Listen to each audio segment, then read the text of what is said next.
India, the land that we call our own. Filled with youth who have opinions. And it is time that we started listening to them. Welcome to India at 75. Let us meet our speakers today, shall we?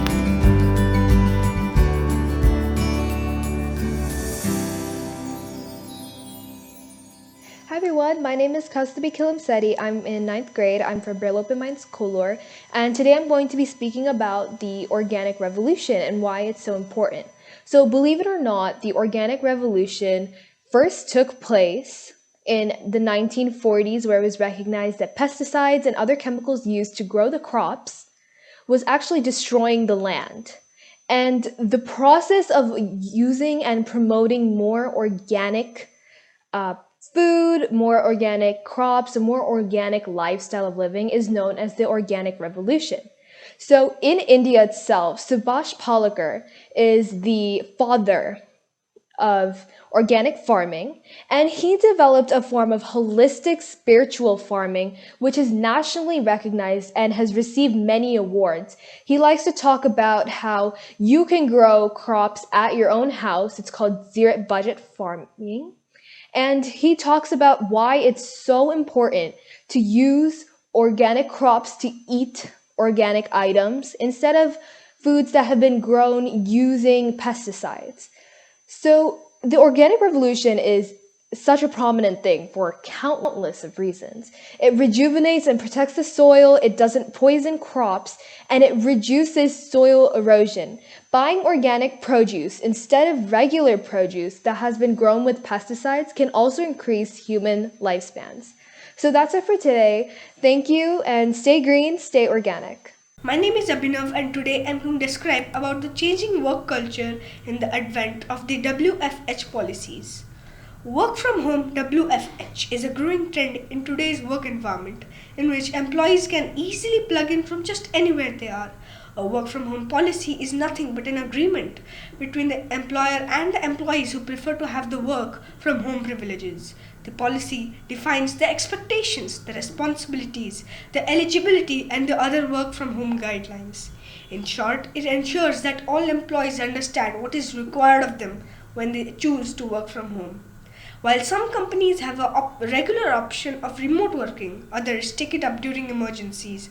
Like, look at the current situation. Coronavirus has sparked up a revolution in the WFH scenario.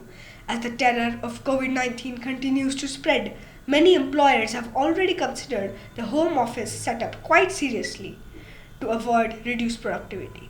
Top companies such as Google and Microsoft have also arranged for enhanced teleconferencing tools to make work from home easier. There are many advantages of working from home, such as no or a lot of less office space, higher retention, lesser absenteeism, flexible work schedule, increased productivity, no more crowds and traffic, reduced stress level, and a healthier body. The culture of flexible work has seen quite a rise in the past decade, whereas the previous workforce sought stability in their 9 to 5 jobs. The new workforce, consisting mostly of millennials, consider work-life balance over everything else when working for an organization. Businesses of today are all competing against each other to hire the top talents. If you want to attract a more diverse and more top talents in the game, then having some sort of flexible work option would be one of the best benefits to attract and ultimately retain the best employees. In the era of digital advancements, implementing a work-life balance schedule is nothing new. Among the more popular options to juggle both personal life and work life, the newer generational workforce is leaning towards flexible work options. Among these options, the most popular ones seem to be WFH, remote work, and telecommuting. Thank you. Our Prime Minister once said, if all of us start transacting through online and mobile banking, it will be a great contribution towards eradicating corruption and black money from our country. I, Sharash Srivastav of Birla Open Minds International School, Hyderabad, am here to share my thoughts on cashless banking and its future in India. Our country consists of 1.38 billion people, making it one of the largest democracies of the world. We have diverse languages and cultures spread across every corner of our country. However, maintaining this huge population is no easy task, and a total of 4.6 million officers patrol our nation. But the problem I'm going to be addressing right now doesn't lie in the people, but the people in power: corruption. The Supreme Court of India has given a rough estimate of 300 lakh crores of money gained dishonestly, also known as black money. The root cause for the increasing rate of black money in the country is the lack of strict punishments for the offenders. But the question is, how do we solve this? Our options are limited, but our best option is digital banking. But why use mobile banking instead of cash? Mobile banking allows consumers to be able to access banking services from anywhere. Businesses and business owners are now able to save time by making use of mobile applications to process their payments or even receive funds from clients directly to their phone numbers, safely and securely. PhonePe and GPay are the two highly popular mobile banking apps I'd like to share information about today. PhonePe and GPay are digital and mobile banking services. They are highly user-friendly as they allow users to send and receive money, recharge mobile, DTH, data cards, make utility payments, pay at shops, invest in tax-saving funds, liquid funds, buy insurance, mutual funds, and gold. They're basically an all-in-one app on the go. As for security, they use near-field communication to transmit card information, facilitating funds transfer to the retailer. It also comes with the addition of two-factor authentication. Along with all of this, it uses the standard UPI procedure.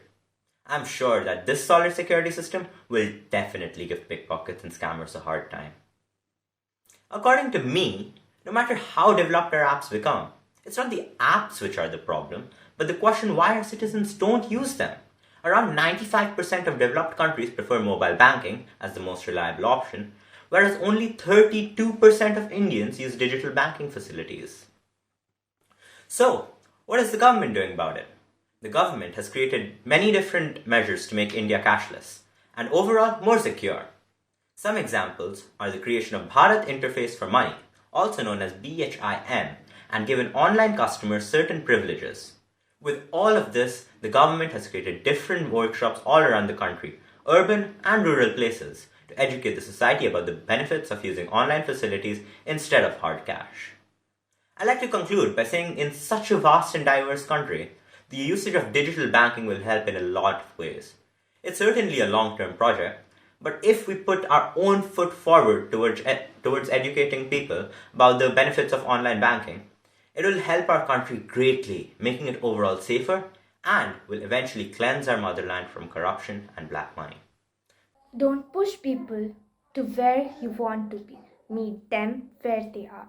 Kiranas have been fulfilling people's need from decades and had existed in bulk since mid of 19th century.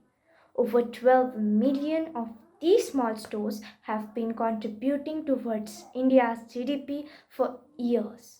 Also give employment to many locals, and it is true, no one can beat their intimate knowledge of the local consumer community, which help them to still exist in the race of supermarket and e-commerce. There used to be a mutual trust and understanding between retailer and consumer, which made people to buy accommodates from Kiranas. Four for them doesn't mean four. They used to give even more than that due to good relationship and understanding between people. No doubt materials were local, but were up to people's need and were of very good quality.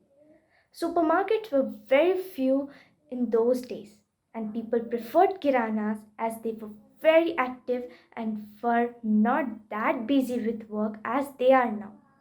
Supermarket might fulfill the needs of wealthy and diligent people but may leave behind because they doesn't had features like exchanging, bargaining, giving credit which helped many affordable people. And this is the another fact why people chose Kiranas that time. Supermarkets have overtaken Kiranas these days as people are having very busy schedule and aren't getting time to verify good quality of products. Kiranas might remain behind in the race with digital marketing in future as these e-commerce are providing door-to-door services. Presently, people are becoming lethargic and very busy with their work, which gives the hint that everyone is going to switch to digital marketing. Everyone having a smartphone from where they can place the order and pay the amount, and then company would provide door to door service. E-commerce doesn't have geographical boundaries by which they can reach out to anyone anywhere at any time. This is the most amazing feature that I think why people would stick to this kind of marketing. Time is going to play a vital role in the future with this running food, and it is the major factor which is saved by supermarket. People have their own opinion and everyone have their own perspective about things.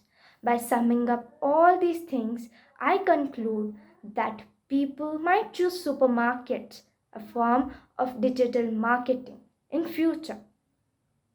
Supermarket might fulfill the need in future but would never be able to compete with Kiranas. Thank you.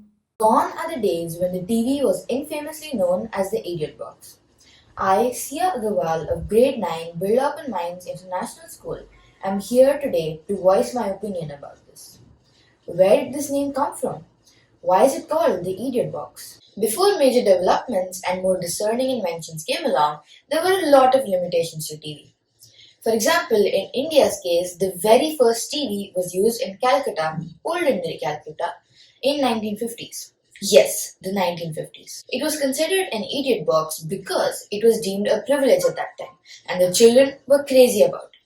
They spent a lot of valuable time and attention towards it. The problem with this was that it wasn't really a learning lesson. There were very few channels and airing services limiting the content, and the OTT platform was far from reality. Then comes 2008, a wonderful year for the Reliance Industries, where the stock price was 774 rupees, which today is about 2000 rupees, also called inflation. So they launched Big Flix, the very first independent OTT platform in India. Not a very original name, is it? As you'd expect, Western platforms became more famous. Well, how is the situation today? Cable TV is losing its monopoly, and OTT platform is becoming more and more renowned. This implies an idea that the idiot box maybe isn't as idiotic as we thought it was. In today's era, a widespread TV audience is being entertained by a widespread production team. This widespread audience can't even think about living without a TV or the internet, as it has become very essential in their lives. Even games, be it educational or casual, can be played on this relatively big screen. Be it movies, be it TV shows to cartoons, everything is available here. Recently, a lot of web series have been developed, which, in an entertaining way, help today's audience understand more about past events, general knowledge, and logical reasoning, even debating skills. Well, this has led to a 15% wipeout all over the world from broadcast TV, as more and more people cancel their viewership access. Series like the Mumbai Diaries have embraced the past in a way that also keeps the audience invested. This not only has made the production companies realize, but us too. There is a lot more to OTT, which can help develop a smarter, more creative future India. New inventions will be up and away if this OTT platform goes in the right direction. By the way, did you know that OTT's full form is actually over the top? And soon, over the top will be the new normal. Thank you. In the social jungle of human existence, there is no feeling of being alive without a sense of identity. I am Sriram Rajan, doing grade 5, SNS Academy, Kantur, here to share the journey of India's dependence on Aadhaar cards. Various identity documents already existed before the implementation of Aadhaar, where the electoral identity card, the income tax PAN card, ration card, the birth certificate, driving license. None of them could serve the entirety of the billion-strong population due to their limited coverage and focus on a single use case. India had no nationally recognized form of identification. Indians carried separate ID cards relating to various government functions like taxes, subsidized food, cooking gas, water, but none served as an all-purpose identification throughout the country. The most common justification for a national identity project was a better inclusion. Another reason for introducing a national digital identity system was to help improve the delivery of government services as well as reduce fraud and corruption.